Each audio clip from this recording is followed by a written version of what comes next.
Guys engineering join ಆಗಿ ದೊಡ್ಡ ತಲೆನೋವು ಆಗ್ಬಿಟ್ಟಿದೆ. ನಮಸ್ಕಾರ ಗೈಸ್, ಬೆಳಗ್ಗೆ ಎದ್ದು ಫ್ರೆಶ್ ಅಪ್ ಆಗಿ ನಾಳೆ ಇಸಿ ಎಕ್ಸಾಮ್ ಐತೆ, ಓದಕ್ ಸ್ಟಾರ್ಟ್ ಮಾಡೋಣ ಅಂತ ಸೊ ನೋಟ್ಸ್ ತಗೊಳಕ್ಕೆ ಅಂತ ಹೋದ್ರೆ ಇಲ್ಲಿ ಬ್ಯಾಗಲ್ಲಿ ನೋಡಿದ್ರೆ ನೋಟ್ಸೇ ಇಲ್ಲ. ನೋಟ್ಸ್ ಬರ್ದಿದ್ರೆ ತಾನೇ ಇರಕ್ಕೆ. ನಾನು ಸರಿ ಅಂತ ಇನ್ನೇನ್ ಮಾಡೋಣ ಅಂದ್ಬಿಟ್ಟು ನಮ್ಮ ಟಾಪರ್ ರೂಮ್ ಕಡೆ ಹೊರಟೆ, ಹೋಗಿ ನೋಟ್ಸ್ ಆರ್ ಇಸ್ಕೊಂಬರೋಣ ಓದಕ್ಕೆ ಅಂತ. ಸೊ ಇಲ್ಲಿ ಬಂದು ನೋಡಿದ್ರೆ ಒಬ್ಬ ನೋಡ್ರೆ ಸಿನ್ಸಿಯರ್ ಆಗಿ ಕುತ್ಕೊ ಓದ್ತಾವನೆ, ಇನ್ನಿಬ್ರು ನೋಡಿದ್ರೆ ಆರಾಮಾಗಿ ಯಾವ್ದೇ ಟೆನ್ಷನ್ ಇಲ್ಲದೆ ಫ್ರೀ ಫೈರ್ ಆಡ್ತಾವ್ರೆ. ಎಂಥ ಒಳ್ಳೆ ಮಕ್ಕಳಿಗೆ ಜನ್ಮ ಕೊಟ್ಟೆ, ಒಂದೊಂದು ಮುತ್ತು ಕಡೆ. ಮತ್ತೆ ಅವ್ರ ಹತ್ರ ನೋಟ್ಸ್ಗಳನ್ನೆಲ್ಲ ಫೋಟೋ ತಗೊಂಡು ಓದಕ್ ಸ್ಟಾರ್ಟ್ ಮಾಡೋಣ ಅಂತ ಬಂದು ಕುತ್ಕೊಂಡೆ. ಈ ನೋಟ್ಸ್ ಆಗೋದು ನೋಡಿದ ತಕ್ಷಣ ನನಗೆ ಹೆಂಗಾಯ್ತಂದ್ರೆ, ಅಣ್ಣ ನನ್ನ ಕೈಲಿ ಆಯ್ತಾ ಇಲ್ಲ, ಅಯ್ಯೋ ಅಣ್ಣ. ಅಷ್ಟರಲ್ಲೇ ಮಧ್ಯಾಹ್ನ ಆಯ್ತು ಅಂತ ಕ್ಯಾಂಟೀನ್ಗೆ ಬಂದೆ ಊಟ ಮಾಡೋಣ ಅಂತ. ಸೊ ನಾನು ಬಂದು ಟೈಮ್ಗೆ ಆಗ್ಲೇ ಊಟನೇ ಖಾಲಿ ಅಂತವ್ರೆ.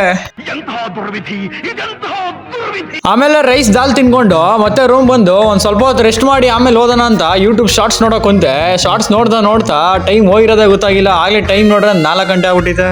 ಮತ್ತೆ ಆಮೇಲೆ ಅಂಗಡಿಗೆ ಹೋಗಿ ಒಂದು ಟೀನು ಬಿಸ್ಕೆಟ್ ತಿನ್ಕೊಂಡು ಎಲ್ಲ ಕೆಲಸ ಮುಗಿಸಿ ಮತ್ತೆ ರೂಮ್ ಬಂದೆ. ಸೊ ಇವತ್ತಿನ ಕತೆ ಇಷ್ಟು. ಅಕೌಂಟ್ನ ಫಾಲೋ ಮಾಡೋದು ಮರಿಬೇಡಿ. ಸೊ ಮತ್ತೆ ನಾಳೆ ಸಿಗೋಣ. ಬಾಯ್. ಇಷ್ಟು ಹೇಳಕ್ಕೆ ಇಷ್ಟಪಡ್ತೀನಿ. ಓಕೆ ಫ್ರೆಂಡ್, ಬಾಯ್.